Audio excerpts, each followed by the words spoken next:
Welcome back and good morning, everybody. I'm I-Team Chief Mike Magnoli. Last week during this segment, I interviewed candidates running for state attorney in Palm Beach County. Well, today and tomorrow, we're going to leave the prosecution behind and we're going to pivot to the defense.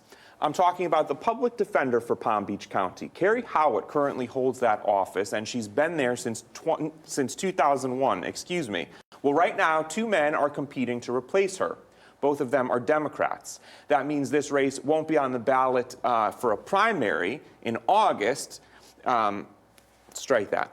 That means that we're going to decide this race in August in the primary, right? Because there's two Democrats on the ticket. So first up, we're going to talk with Dan Eisinger. He is a Democrat. The winner will take all in this race in the primary. Let's learn some more about Dan's background. Daniel Eisinger, Chief Assistant to longtime Palm Beach County Public Defender Carey Haughwout, wants to step up and fill her shoes. Eisinger launched a misdemeanor mental health court to connect low-level offenders suffering from mental illness with mental health professionals. He's passionate about that issue, and he says that some defendants need treatment, not jail time. An odd case where Dan defended a client and made headlines. Back in 2019, a judge in the county held a 21-year-old man in contempt of court for not reporting to jury duty. He was sent to jail for 10 days. If that seems a heavy-handed punishment, Eisinger thought so too, and he worked to have DeAndre Somerville's record expunged. Dan also defended Paul Michael Marriage, charged with killing 4 members of his family on Thanksgiving Day, 2009. That was in Jupiter. The death penalty was on the table in that case. Dan was building a not guilty insanity defense, and at trial, he would have leaned on experts in schizophrenia and obsessive compulsive disorder. But shortly before the trial, a deal was struck. Marriage pleaded guilty to all charges, and he was sentenced to 7 consecutive life sentences without parole. Live now with Dan. I botched that intro a little bit. What I was trying to say was that this race will be decided for you guys for the public defender's office coming up here in a couple of weeks, right? It will, because like you said, there's no Republican challenger. It'll be a universal primary, which means anybody can vote, any registered voter can vote in it, Republican, Democrat, MPA, Independent, and it'll be over August 20th. Winner takes all. That's it. Will you choose an area in the public defender's office where you think there needs to be some improvement and talk about how you're the right guy for the job? Sure. I mean, remember, I've been at the public defender's office for 20 years, so every time I see an area that needs a little bit of improvement, I do it right away with Carey's, Ms. Haughwout's endorsement, so an agreement. One area where I've sort of thought more recently about what we could do a little bit differently on the campaign trail really is doing a little bit more social media, a little bit more outreach with the community. You know, when you work in the court, you sort of work in a silo and you work on your cases and you work with your young lawyers. I didn't realize how many wonderful people and organizations out there want to be part of what we do. And so I want to keep those relationships going. I want them to be part of what we do because I think it could really help not only our morale, our staff, but our clients as well. All right. In this election cycle, there's 2 changing of the guards as I see it, right? There's the public defender, but also we're going to be voting for a new prosecutor. And I wonder if that worries you that it's happening at the same time. Let me set this up a little differently, right? Like, let's say you have a new prosecutor coming in, very aggressive, going after some of the criminals and overcharging for some of the crimes, right? Like wanting to come out of the gate and set an example, like new sheriff in town. So does that concern you at all, and how would you address that if we've got a prosecutor who's overcharging? You know, I know all of the candidates pretty much at this point, some a little better than others for the state attorney's race. I fully expect to have a great working relationship with them as we do now.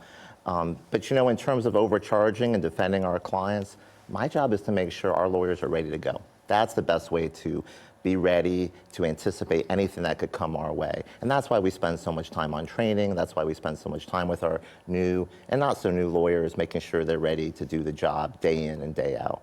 So we were talking about this before the segment started. In our system, everyone is entitled to a defense. We all know that. But a big part of your job is to get the best possible deal for criminals. And that doesn't always sit well with people. So for the viewer at home, Dan, who's like, well, that guy on the couch is here to help the bad guy, and he doesn't care about the victim of the crime, what would you say to that person?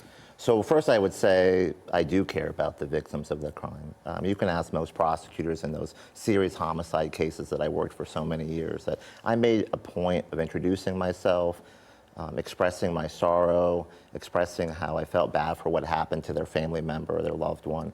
But then I would explain, as I'm going to explain to you, that we do have a job to do.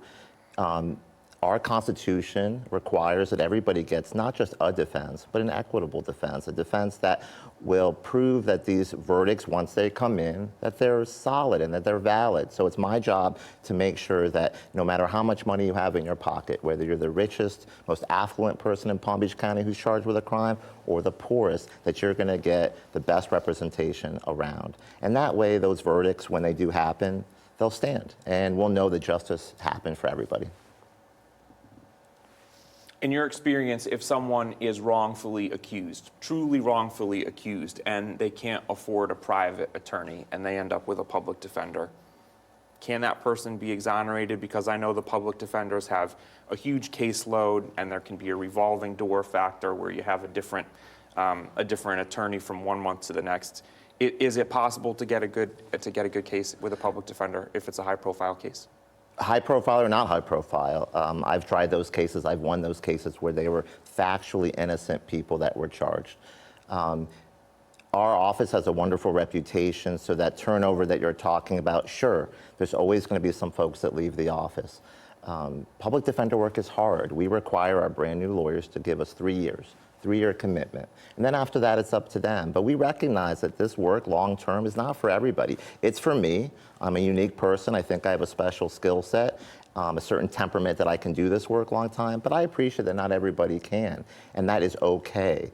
I'm proud to say that our office, come August, is going to be 100% fully staffed. That's great. And that's hard-pressed, I think, to find another office, both state attorney or public defender in Florida. And we attract nothing but the best recruits. We pay the highest in the state in terms of starting salary. So we know how to do it, and I give a lot of that credit to Carey. Obviously, she's been a wonderful leader for 25 years, and I'm humbled to have sort of gained her support and endorsement. Do I have time for one more question, guys? How can you be a good steward of taxpayer dollars in this role? I'll give you an example. It's an easy way for me to explain it. So for a long time, our misdemeanor clients who are severely mentally ill were just being processed through the courts. There were no services available to them. We were having them evaluated for competency, which was costing the taxpayers a lot of money. So about 1.5 years ago, I went to Carey and I went to the chief judge and I went to the state attorney's office and I said, we have to do better. We have a pandemic in this county with mentally ill. We have got to get them services. Let's stop worrying about competency. Let's stop worrying about adjudications. These are low-level offenders, trespass, open container, resisting without violence, the most minor stuff. Okay. So we brought in providers to meet our clients in court, and we do it every other Thursday. And so long as the client agrees, hey, I'll accept some services, I'll take my medication, their cases get summarily dismissed. No fines, no fees, no court costs. Not only has that saved the taxpayer tons of money and resources for competency evaluations, but it's getting people treatment, it's getting people feeling better, which is good for our clients, but it's also good for the community. They feel safer. And we are tracking the reoffense rates for these individuals, and they're going down, down, and down. So I know it's been a success. We're getting input from the county commission and other places that are seeing what we're doing, and they want to be part of it. And I'm super proud of that initiative that I started. Thanks for spending some time with us here. Thank you. Dan Eisinger, I good luck in your appreciate it. race. Thank you so much. We'll be right back.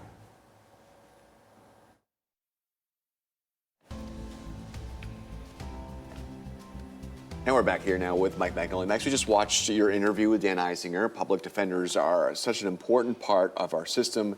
You know, through your history reporting, you've certainly have had a lot of experience with public defenders. Can you talk about what that's been like? Him and I were talking about it a little bit during the segment and before I got him, on the set. The turnover is unbelievable. Mm-hmm. You see it all the time where, okay, they've got a public defender in July, and then in August, it's someone new on the case. And then in September, it's someone new on the case. And then when it goes to trial, it's someone totally new. And that is difficult to navigate through. But I think you heard him say that they're about to be fully staffed. Mm-hmm. So he is hoping to sort of curtail some of that. And also in my experience with the public defender, They'll never comment on a case, right? Even if the defendant wants to do press, the public defender will say, you know, we're not doing interviews. So there's kind of an information vacuum. And it would be nice to see that change, because you're interested in following up on cases and you want to know what's happening with cases. So some more communication out of that office might be okay in the future. And Mike, for this race, there's not a lot of people going for the job. Why is that? Well, I think it's an incredibly challenging job. It's a juggling act, right? You've got the client's needs, and you've got to be a good steward of tax-paying dollars, and you've got to deal with calendars. I will say this, if you are running for this office, for the two gentlemen who are trying to be the next public defender for the county, I think your heart is in the right place. This isn't a glamorous job, and you do it because you believe that you can do a good job and that it has to be done. That's basically the job lined out, right? Because obviously defense attorneys make a lot of money. They do. Public defenders don't, and they're basically doing the same job. Very true. All right. All right, who's up tomorrow, Max? We have Adam Frankel for the public defender spot. Wonderful. No relation to Lois, by the way. A lot of people think, is that Lois? No relation. Look Thanks, forward Mike. to having him.